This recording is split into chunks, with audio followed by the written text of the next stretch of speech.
inaasahan ang kabalikat ng bayan. Handog sa miyembro, serbisyong magkabago. Express. Let us all warmly welcome the Acting CEO of the Member Education Department, Mr. Jeric Malyari. Mabuting araw po, Sir Jeric. Mabuting araw sa ating lahat at welcome po sa ating webinar. At nawa, nasa mabuti po kayong kalagayan. I-share ko lang po yung aking presentation. Sandali lamang. Okay, mabuting araw po sa inyong lahat. Maraming salamat po, Miss Abby. Sa ngayong umaga po, pag-uusapan po muna natin ang SSS membership. Ano ba yung mga uri ng member sa SSS? May iba't ibang types po ito. Paano kumuha ng SSS number at ang pag-update ng records. Simulan na po natin para makarami po tayo.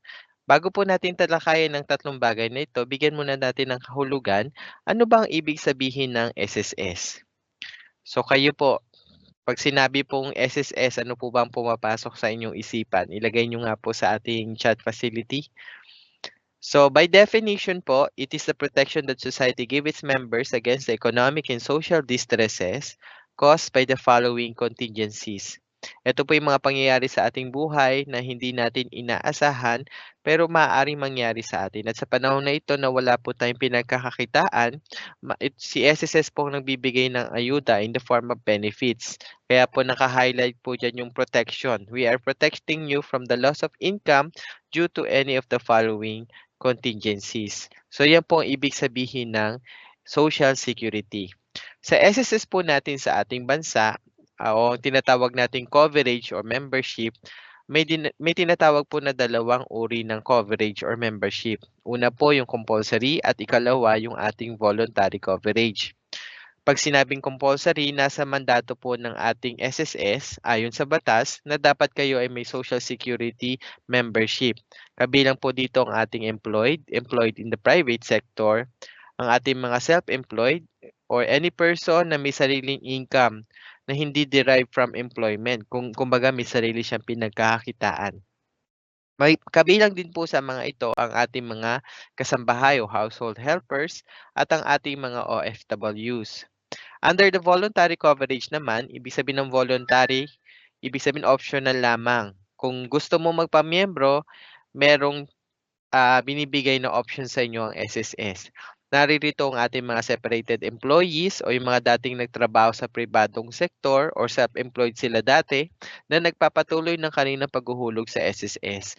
Ganon din ang mga non-working spouse o yung mga asawa ng mga members ng SSS na full-time na nasa paggawa ng gawaing pampamilya at hindi na sila nagtatrabaho kundi sa pampamilyang gawain po sila naka 100% yung time nila.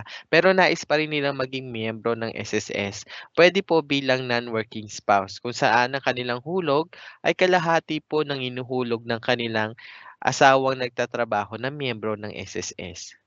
So tandaan niyo po ang dalawang uri ng ating membership coverage, compulsory and voluntary. Under compulsory, may apat na uri po tayo, the employed, self-employed, household helpers at yung ating mga OFWs. Under the voluntary coverage naman, we have the separated employees and the non-working spouse. Okay, nabigyan na po tayo ng general or bird's eye view sa coverage po ng SSS. The next step is paano ba magpamiyembro? So, ang isang person who will register and secure a Social Security number for the first time should, may dalawang option po tayo. Pwede po tayo mag-apply ng SSS through the SSS website or pwede rin naman sa ating mga branches sa opisina. Pwede po kayo magtungo sa e-center ng bawat SSS office kasi naiintindihan din naman natin na hindi lahat ng area sa Pilipinas ay malakas ang internet. Pero kung may kakayahan para hindi na po pumila na kayo ay makakonect sa ating internet, maaari na kayong kumuha ng SSS number through the SSS website. Kung hindi pa rin naman at kailangan nyo na assistance mula sa amin, maaari po kayong magtungo sa pinakamalapit na SSS. Hanapin nyo lang po yung e-center counter po natin doon or yung area para sa e-center at i-assist po namin kayo sa pagkuha ng SS number. Ganon din, bibigyan ko po kayo ng konting guide or procedures. Ituturo ko po sa inyo yung procedure sa pagkuha ng SSS number online. So makinig po kayo, naririto po ang mga steps natin. So una, pumunta muna tayo sa SSS website. www.sss.gov.ph. At i-scroll down nyo lang po, makikita nyo po dyan yung option para kumuha ng SSS number. Yang may arrow po katulad po na nakikita nyo sa inyong mga screen. Pindutin lamang po yan at lalabas po naman yung screen na to. Pindutin lang po natin yung Get an SSS Number button. Sa step 3, basahin lang po ang step-by-step guide sa pagkuha ng SS number bago po pindutin ang Start button. So ito po yung magiging guide po ninyo bago kayo magsimula. Make sure po na mabasa po ninyo ito. Ganun din po nakalagay dito ang list of required supporting documents na kailangan nyo pong i-upload pag kayo po ay kukuha na ng SSS number sa last stage po nito. Kung okay na po, start na tayo. Okay, fill out lang natin yung mga required fields. Ang required fields sa unang proseso po nito ay yung pangalan po ninyo, date of birth, at yung inyong registered email address o yung email address na gagamitin nyo kung saan ipapadala yung step 2 ng pagkuha ng SS number. So, submit lamang natin yan. At within the day, hindi naman po magtatagal. Maaring wala pang 5 minutes, may matatanggap kayo na link sa inyong inilagay na email address para po sa stage 2 o sa step 2 ng ating pagkuha ng SS number. Okay, pindutin nyo lamang yung link na ito para ka lang gumagawa ng Facebook account. Diba ganyan din po sa Facebook? Parang ganito rin po siya. So, pindutin mo lang yung link at ganito pong itsura ng link kapag ito ay inopen na po natin. So, nakalagay po dyan yung details na una ninyong in-encode, yung inyong pangalan, date of birth. So, maglalagay lang po tayo ng ating contact information. Ganun din po yung ating address, kung saan po kayo nakatira, home address po ninyo. At sa bandang baba, pipili po kayo kung para saan po yung SS number. The purpose of registration, ito pa ay para sa employment, bilang self-employed, bilang OFW, bilang non-working spouse, bilang claimant, or bilang survivor, pensioner, guardian. So for example, piliin natin for self-employment. Lalagay nyo po dito ang inyong profession and business at yung estimated monthly earnings kung saan magbabase po yung contribution nyo sa SSS. Ganon din sa OFW naman, kapag pinili nyo po ang purpose of registration bilang OFW, ilalagay ninyo ang inyong foreign address. Kapag non-working spouse, hahanapin ng SS number ng ating asawa, ganun din po yung kanyang contribution. Para sa claimant purposes, ito po ay sa mga claimants po natin sa SSS na meron po, na sila po ay beneficiary para sa isang miyembro na yumao na. So para mabigyan sila ng SS number, maaari po silang kumuha dito online. Ganon din po sa ating survivor, pensioner, or guardian. Ilalagay po dito yung SS number nung yumao nating retiree or disability member na halimbawa kayo po ang guardian niya. Pindutin lang natin yung save para ma-save yung ating mga in-encode na details. Pagkatapos ay i-next lang natin. Okay. Step number 8, i-provide natin yung information on social status and place of birth ninyo and then save nyo lang at i-next. So lagay nyo lang po dyan yung marital status, nationality, religion, place of birth. Save lang po natin and then next. Pagka next, ang susunod po ninyong ilalagay ang inyong beneficiaries. Ayan. Kung ayaw nyo naman maglagay muna ng beneficiaries, maaari nyo naman i-next na kaagad. Pero hanggat maaari, ilagay nyo na po para nang sa ganun, kompleto na yung detalye ng inyong SS number. Then, ilagay lang po natin yung ating preferred user ID, height, and weight. Yan. Preferred user ID for the purposes na kayo ay may automatic na online account sa inyong SS number. Yan, yung online account ay ginagamit po natin. Halimbawa, kayo ay naghulog na sa SSS, diyan yung mamomonitor lahat ng records nyo, contribution ninyo, at kapag kayo magpa-file na ng benefit. Automatic na sa ngayon, na kapag kayo kumuha ng SS number, ay meron na rin kayong online account.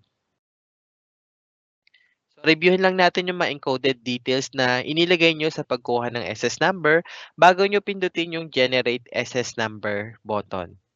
Reviewin nyo po maigi yung mga spelling. Yung iba po nakakalimutan maglagay ng middle name. Ang nilagay middle initial. Kompletuhin nyo po yung details.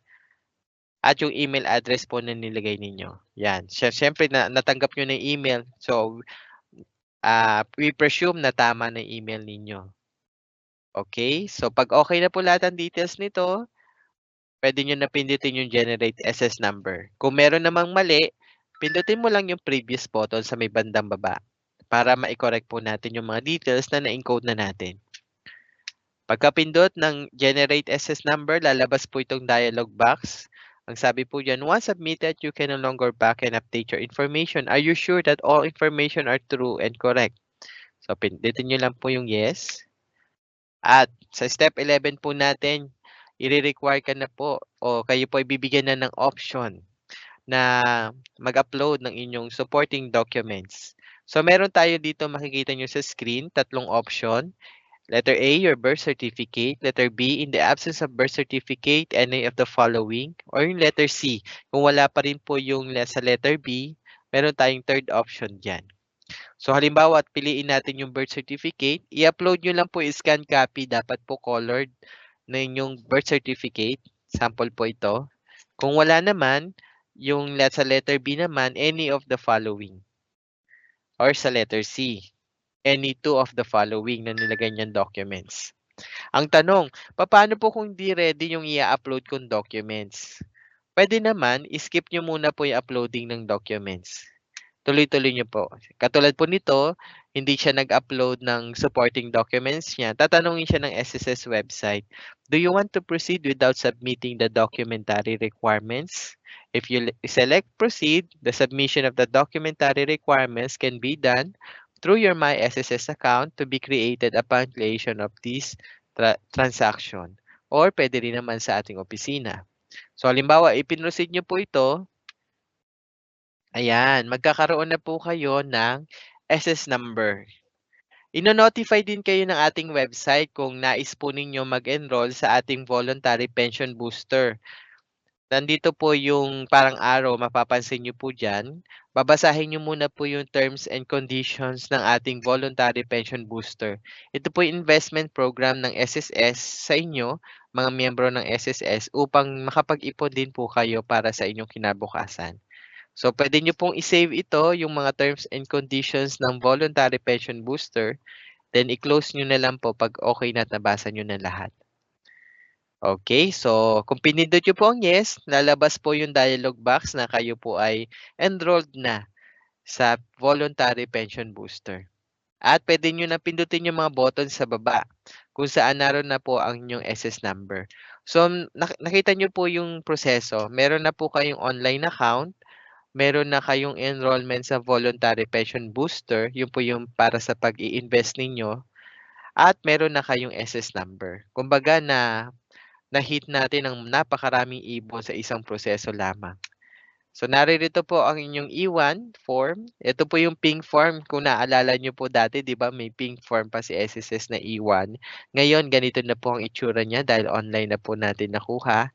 At meron din po tayong transaction number slip. Ayan. At ito po yung SS number slip. I-save po ninyo yan at pwede na yan gamitin. Halimbawa, kayo ay magtatrabaho na, pwede nyo na ipasa yan sa magiging employer ninyo. Kapag na-download nyo na lahat ng inyong SS number slip, SS number, babalik na po yung website sa homepage, magre-redirect po siya. Paano po yan kung halimbawa hindi nyo na-save yung inyong SS form, yung E1 po ninyo? Huwag kayong mag-alala kasi may papadala rin po na kopya na yan sa inyong email address. Ayan, so ito po yung sample. Makikita nyo nakalagay yung SS number nyo, yung details ninyo, at yung downloadable na PDF format o yung PDF copy ng inyong SS number slip, at yung transaction number slip. Okay. At merong second email po si SSS sa inyo. Hanapin nyo na lang po sa inbox or minsan napupunta rin sa spam. So, ito po yung second email kung saan i-activate po naman ninyo ang inyong online account sa SSS. Diba sabi ko po sa inyo kanina, maliban sa pagkuha ng SS number, automatic meron na kayong online account. So, sa second email ng SSS, may matatanggap po kayong katulad nitong mensaheng nasa screen. Pipindutin nyo lamang yung link na ito para, ito na po yung image na lalabas, encode nyo muna po yung last 6 digit ng inyong SS number at magsiset na kayo ng password. Ayan. Meron namang guide po dito sa paggawa ng password ninyo. Ayan. At congratulations, kayo po ay registered na may SS number at may online account. So, pwede nyo i-login. Pwede nyo na i-try kaagad i-login. Ito po yung sample ng online account ninyo. Ayan. Makikita nyo yung pangalan nyo dyan at yung SS number ninyo at yung login history po ninyo. At sa taas, nandiyan po yung mga menu na pwede nyo gamitin sa inyong online account. Pwede nyo pong explore. So, in summary, naririto ang summary ng ating pagkuha ng SS number online. You have to accomplish all fields of the online form correctly and submit. Click the link to be sent to your email to continue with your application. Tandaan po natin yung link mag-i-expire in 5 working days. At kapag to ay nag-expire, uulitin nyo po yung registration process. Third, supply all the required information. Hindi lang dapat yung isusupply natin siya, kundi talagang kompleto. At isa po sa napapansin ko dahil ako po ay nag-counter din po sa branch, ang isa po sa mga nagiging mali, yung mga pangalan po ay nalalagyan ng third, fourth, fifth. Kasi yung pala yung order nila, yung kung pang ilan sila sa magkakapatid. Huwag nyo po ilalagay yun ha. Double check nyo lang po yung details. Lalo na po yung mga nagpapakuha ng SS number sa mga computer shop. Nakakalimutan po nila na yung details nila ay dapat correctly encoded. So number 4, click the Generate SS Number button to view your SS number and print the form, the SS number slip and transaction number slip.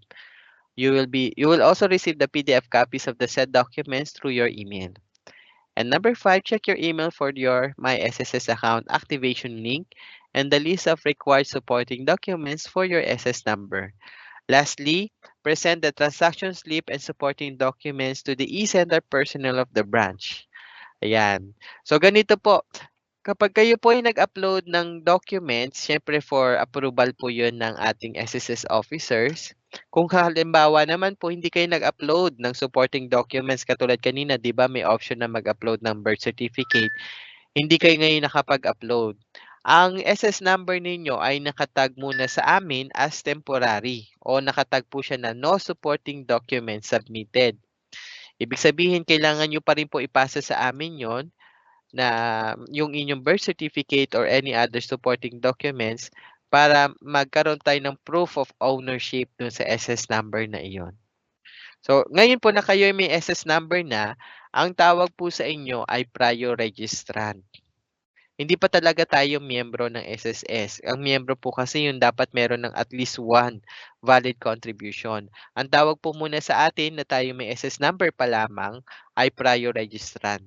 Prior registrants are individuals who have been issued SS numbers but have no contributions yet under their account.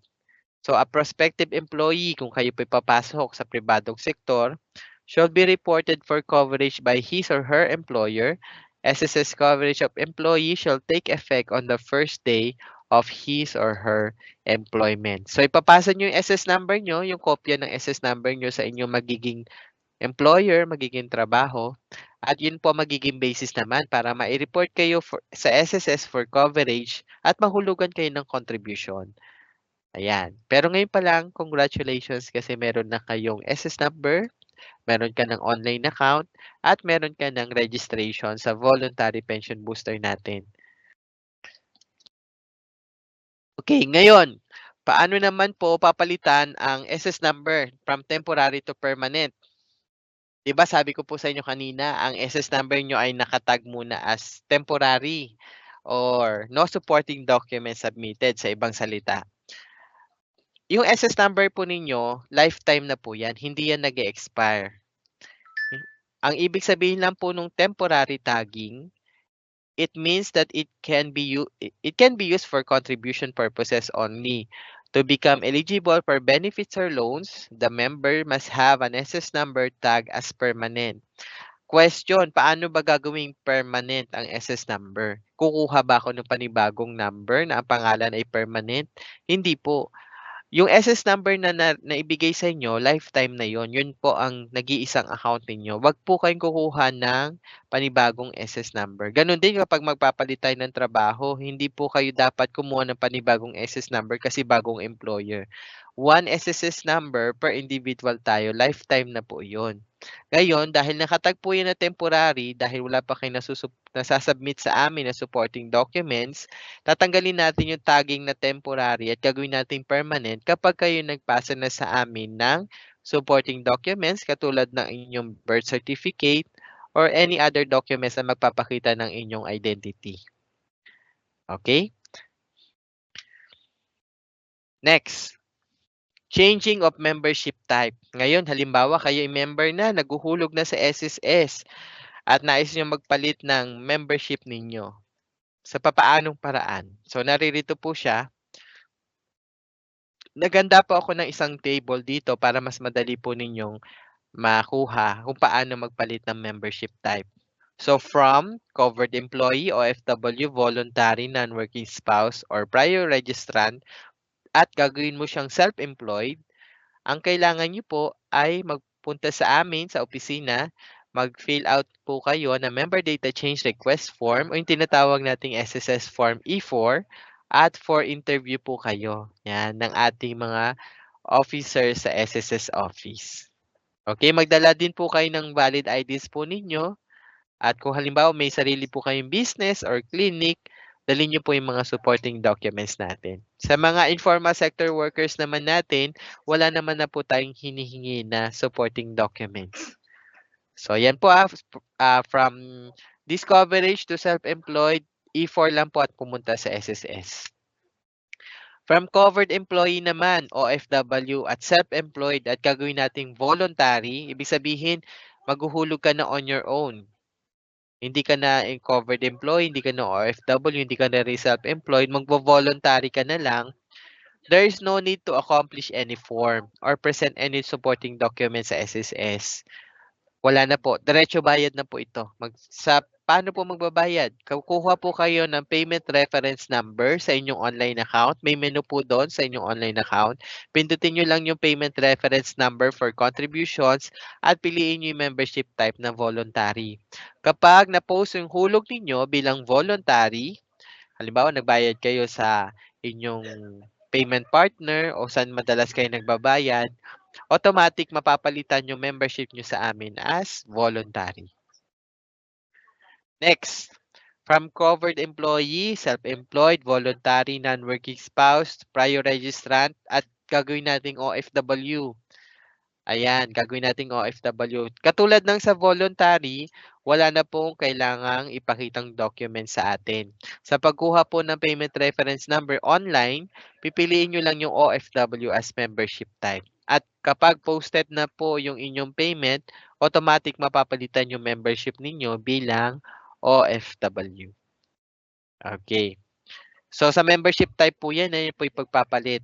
Paano naman po yung mga detalye po ng inyong membership sa SSS? Paano pinapalitan? Okay. So una po, correction of name muna at date of birth. Ito marami nagkakamali dito. Yan, correction of name and date of birth. Magsasubmit tayo ng E4 form sa malapit na SSS sa ating lugar. Kasama po ang birth certificate or passport or in the absence, pwede po any supporting documents na nandito po. Yan. So, nandiyan po yung certificate of non-availability mula sa city or local municipal registrar or PSA. Then, any supporting documents na magpapakita po ng inyong pangalan with at least one na may date of birth. Any government ID, so halimbawa mga school records po ninyo, baptismal certificate, pwede po yan for the correction of name and date of birth. Correction to totally different name or middle name except if due to naturalization. So halimbawa, a complex correction ang tawag po namin dyan, magkaiba yung pangalan mo dun sa dokumento na meron ka. So magpapasa rin tayo ng birth certificate or passport and then joint affidavit of two persons na may personal knowledge of the circumstances on the use of the different names middle name stating therein that the two names refer to one and the same person and the reason why the name was used, and any supporting documents with both the correct name and at least one with date of birth. So yan po, birth certificate, joint affidavit, tapos po dalawang ID or supporting documents na may correct na pangalan or date of birth, at least one with date of birth. Yan, for correction po natin through our processing center. Next, correction of name due to naturalization from Filipino citizenship to foreign citizenship or vice versa. Same, E4 po ang kailangan natin. Kailangan din natin ng Certificate of Naturalization issued by the Philippine Department of Foreign Affairs, Identification Certificate issued by the Philippine Bureau of Immigration, and any foreign government issued IDs and documents showing the new name. So, any of the following naman po. Alin po sa tatlo, whichever is available, pwede nyo po ipasa sa SSS. Next. So, na-correct na yung mga pangalan natin and date of birth. Correction of name naman due to remarriage. Ayan. So, E4 din. Tapos, kailangan natin ng new marriage contract o yung certificate po ninyo and any of the following whichever is applicable. So, pwede yung death certificate nung yung mga asawa if due to death of previously reported spouse. Certificate of finality of annulment or nullity or annotated marriage contract, marriage certificate, kung na-annulled or na-void po ang marriage with previously reported spouse. Or, court order of declaration of presumptive death if previously reported spouse is presumed dead, or degree of divorce and certificate of naturalization granted before divorce or its equivalent if due to divorce with previously reported spouse, lalo na po, di ba wala naman divorce sa Philippines, sa ibang country. So, the certificate of divorce o CRG form 102 if due to divorce of Muslim member with previously reported spouse. So, ito po yung mga change of name due to remarriage, whichever is applicable in your case. Correction of naman po, sex. Submission din po ng E4 with any of the following supporting documents whichever is applicable. Yung birth certificate po ninyo, passport, or yung records po ninyo, yung member records copy. Halimbawa, may E1 po kayo at tama naman po yung nasa E1 pink form po ninyo, kahit yun lang po ipasa nyo sa amin, okay na.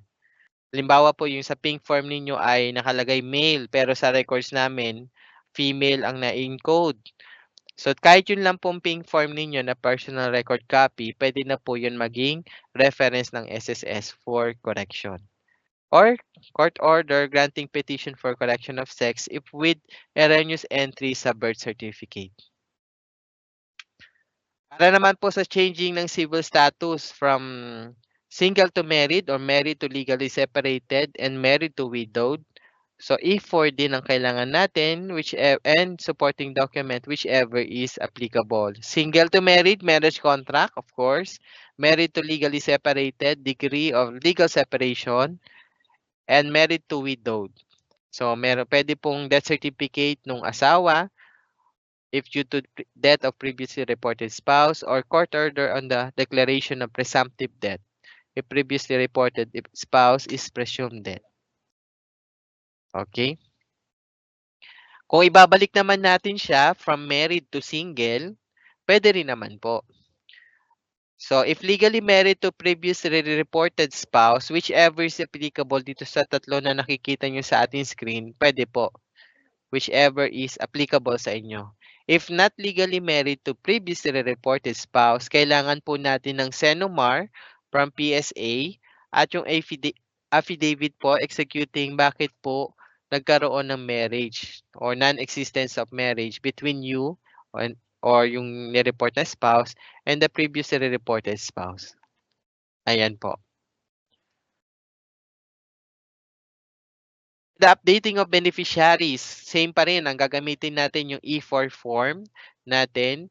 At kung halimbawa po mag-update po kayo, kung spouse po ang ilalagay po natin, asawa, ang kailangan po natin is marriage contract or certificate and member data change request form yung ating E4 form.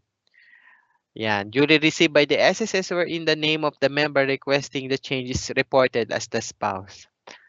Yan. Kung halimbawa naman po, anak po ninyo, birth certificate po ng inyong anak, or kung apo naman po, decree of adoption. Kung magtatanggal naman tayo ng beneficiary, pwede rin naman po. Kung asawa po ang tatanggalin ninyong beneficiary, magsasubmit po tayo ng supporting document whichever is applicable sa inyo. Diyan po sa 6 na documents na nasa screen po ninyo ngayon. Whichever is applicable. Kung spouse po ang tatanggalin. Kung halimbawa naman po other reported beneficiaries, halimbawa po parents po ninyo, death certificate po nila. Kung halimbawa naman po hindi po asawa, hindi rin naman po parents ang tatanggalin ninyong beneficiary, E4 form lang ang kailangan at wala na pong other supported documents na kakailanganin.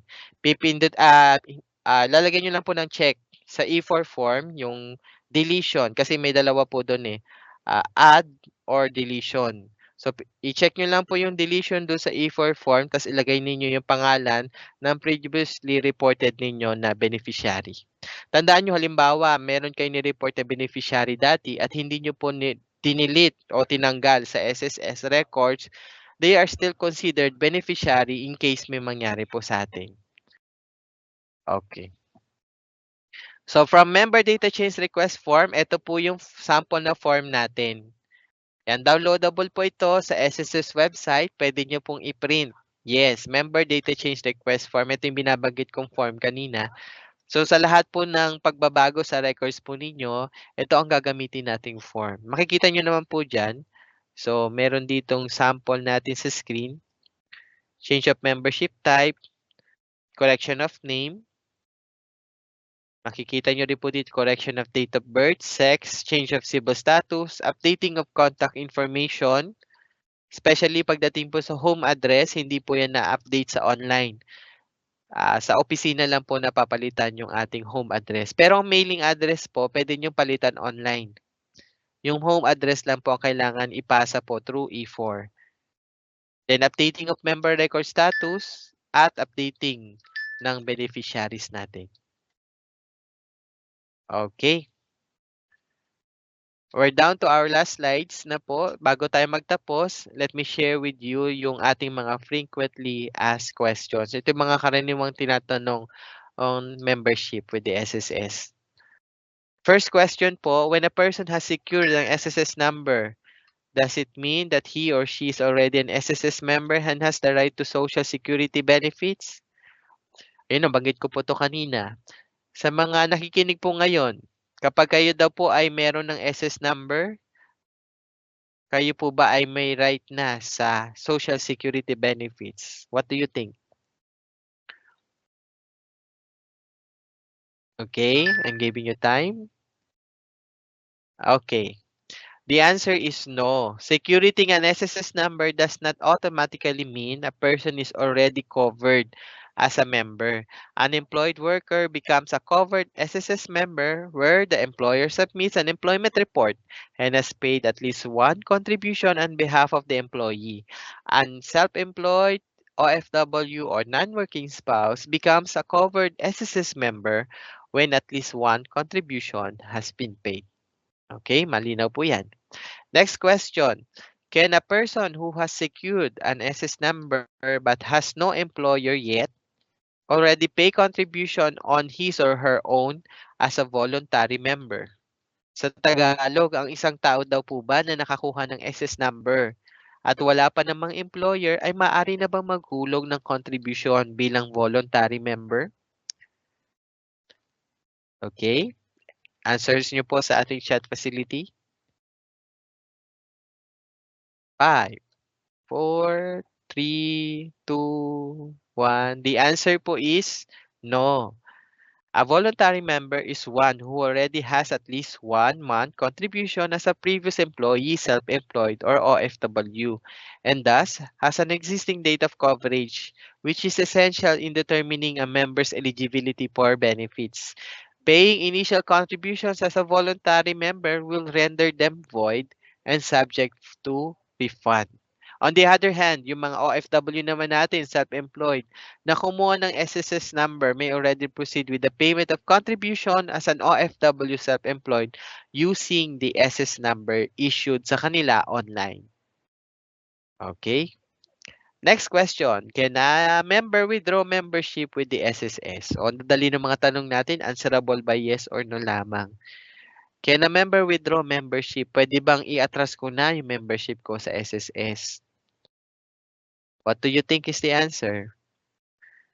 Pwede nyo pong gamitin ng chat facility natin. 5, 4, 3, 2, 1. The answer is no, hindi po pwede.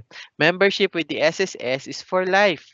However, a member who has separated from employment or ceased to be a self-employed or OFW has the option to continue paying SSS contributions as a voluntary member. Even when there are periods when no contributions are remitted, the benefits and loan privileges provided by the SSS can still be availed of, as long as the member meets the qualifying conditions for entitlement thereto. Okay? Last two questions na po tayo bago po tayo mag-proceed sa ating open forum. When a member loses or cannot remember his or her SS number, should he or she secure another SS number? Ito, nabanggit ko rin to kanina. Kapag nawala daw po o nakalimutan nyo na yung SS number nyo, dapat ba kumuha ba ako ng panibagong SS number ulit? Ano po ang sagot? 5, 4, 3, 2, 1. The answer po is no. Syempre no. The SS number assigned to a member person is the lifetime number and must always be used in all transactions with the SSS. Verification of previously issued SS number can be requested sa ating nearest SSS office. The member should never, yan, naka-highlight yung never, secure another SS number, as having more than one SS number will cause delay in the processing of your claims for benefits or loans in the future. Thus, it is important to only have one SS number. Okay. And for our last question, does SSS issue temporary number? Actually po, the answer is yes and no. Pero for the technical answer, the answer is no. Hindi po tayo nag-i-issue ng temporary SS number. Yung temporary po na tagging is only a flag. Kung baga, meron siyang tagging na temporary, indicator po yan na hindi pa siya nagsasubmit ng supporting document sa SSS. Pero kung makikita nyo sa system namin, ang pangalan po niyan ay no supporting document submitted. So para matanggal yung tagging na temporary o yung tagging na no supporting document submitted, pwede kayo magpasa po sa nearest SSS office ng E4 form together with your birth certificate or any other supporting documents para ma-update po ito. Pero yung SS number nyo will remain active po yan at lifetime SS number. Hindi po ibig sabihin na kukuha kayo na panibagong number. Tandaan nyo po, one SSS number lamang tayo per individual. Okay? So that ends our frequently asked questions and our presentation on membership. Natutunan po natin sa ating first module ang ating types of membership, yung mga coverage type. Paano kumuha ng SS number online? At naituro ko po sa inyo, aside from getting an SSS number, meron ka ng online account at pwede ka rin magpa-member do sa ating pension booster.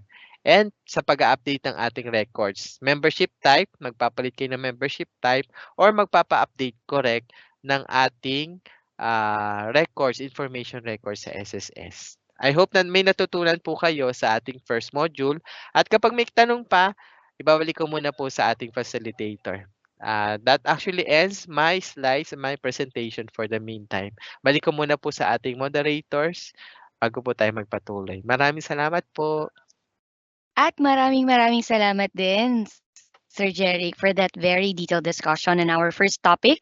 And unang topic pa lang, I'm sure marami natutunan yung ating mga ka-eskwela kasi talagang bumabaha po ng questions dito sa ating chat facility. Very interested sila na mas malaman pa no yung iba't iba nating mga panuntunan no pagdating sa pagpapamiyembro sa SSS. And magkakaroon tayo ng question and answer portion, but before that, mga ka-eskwela, nais lang na again, Sir Jeric, maraming salamat po. Okay. So gusto lang namin no i-announce ito sa ating mga retiree pensioners no, itong ating SSS pension loan. At kung ikaw ay retiree pensioner at meron kang My.SSS account, pwedeng-pwede mo nang i-apply ang SSS pension loan online without going to the branch, without the hassle of traveling, no? Dahil in just few clicks away, no, isasubmit mo na yung application mo sa SSS pension loan. Instead na sa labas naglo-loan yung ating mga lolo at lola or nanay at tatay, at doon kasi kukunin pa 'no, kailangan nilang ibigay yung kanilang mga ATM cards. Pero dito sa SSS Pension Loan, no need na i-surrender ang kanilang ATM cards, plus mas mababa pa ang interest. At, sinisiguro ng SSS 'no na buwan-buwan may kakaltas na payment for the pension loan, pero meron tayong iiwan na amount na mawi-withdraw pa rin pang-budget ng ating mga mahal na retiree pensioners. So ayan, kung may kakilala kayo, maaaring magulang ninyo or lolo't lola ninyo, puwedeng, i-share ninyo sa inyo itong sa kanila, itong SSS pension loan. Alright, so for our first question from Marilyn, hanggang ilang taon po puwedeng magpa-member sa SSS? Okay, ang maximum coverable age po natin ay 60 years old. So, pero siyempre 'wag niyo nang abutin yung 60. Kung hangga't maaari, kung kailan po kayo available, ay makakuha na tayo ng SS number at makapag-start na tayo ng contribution natin. But the maximum coverable age po ay 60. Salamat, Sir Jeric. And for our second question from Anonymous. So sayang hindi na ilagay yung name. So sa mga kaeskwela natin na nakikinig ngayon 'no, kapagka magpapadala kayo ng questions, we encourage you na, lagyan ninyo ng pangalan para mag-greet naman namin kayo, na ma-address namin kayo properly. So for our second question, considered ba na OFW, Sir Jeric, kung resident na ng ibang bansa? Yes po, by definition po sa ating SSS law, isa po sa mga nakalagay po doon ay residente ka na sa bansa kung saan ka naman naroroon, puwede ka pa rin maghulog sa SSS dito sa Philippines. Salamat. And for our third question, ito may name 'no, from Miss Hay. So hello sa'yo, Miss Hay. Hey, hey, hey. Ito yung question niya 'no, puwede po ba mag-register uli kahit member na dati, 10 years ago pa kasi yun and never ko na na-open. So siguro ang tinutukoy niya dito, Sir Jeric, never na siya ulit nakapaghulog or naituloy yung kanyang membership. Hindi advisable na kumuha ka ng panibagong SS number kasi na-mention ko kanina 'di ba, per individual 1 SSS number at lifetime na 'yon. Kung hindi mo na maalala 'yon, yung SS number na ni-register mo dati, puwede kang magpa-verify sa nearest SSS para makita mo 'yon at 'yun ang gagamitin mo for your contributions. Alright, so I hope naliwanagan si Miss Hay 'no, do'n sa kasagutan ng ating, speaker. Now for our next question 'no, ito po Sir Jeric for OFWs. Previously locally employed, then becomes an OFW. Is there a need to reapply? This question is from Anna P. Okay, dito employed siya sa Philippines dati tapos naging OFW, tama ba? Yes. Yes po. Opo. There's no need to update or submit anything with the SSS. Kapag kayo po ay magbabayad na as OFW, kuha lang kayo ng payment reference number sa inyong online account at piliin nyo lang po yung membership type na OFW. Once na-post yung payment nyo sa SSS, automatic mapapalitan yung membership status nyo sa records natin na OFW na kayo. Alright, so sumunod na katanungan, Sir Jeric. Paano pong gagawin para ma-retrieve yung SSS online account ko po? Hindi po ako makagawa ng payment reference number kasi for this year. This question is from Anna. Opo, meron tayong forgot password facility dyan sa SSS website. Kung active pa naman yung registered email address ninyo, pwede nyo gamitin yung ating forgot password facility at yung inyong bagong password, kasama na siyempre yung user ID nyo ay papadala sa inyong registered email address. Kung halimbawa naman hindi nyo na rin maalala o inactive na yung registered email address na inilagay nyo dati, pwede kayong mag-email sa amin, nakalagay po dito sa ating chat facility sa usaptayo@sss.gov.ph or pwede nyo rin po kayo gumawa ng account sa ating Customer Relations Management System. Sa website po available din po yon para po ma-reset po natin yung inyong online account. Okay, so sa mga kaeskwela natin na same ang concern 'no, napakadali na lang 'no na ma-retrieve yung inyong SSS online account. Now dako tayo sa ating next na question. another question from Ana. Pwede ko rin po bang palitan ulit yung email na naka-register po kasi di ko na rin siya ma-access. So I believe na sagot na rin ito, Mm. no, ni Sir Jeric do'n sa last na question. So karugtong lang ito nung tanong ni Miss Ana kanina. So dako tayo sa next na katanungan. Pwede po bang kumuha ng ang isang student o yung wala pang work ng SSS number pero si parent po ang magbabayad muna ng kanyang contributions until magkaroon siya ng sana all, no? So this question is from Beth Mejia. Opo. Yung magiging membership niya ano, kasi 'di ba tatanungin tayo sa ating registration, ano yung purpose of registration ninyo, for employment ba 'to or for self-employed?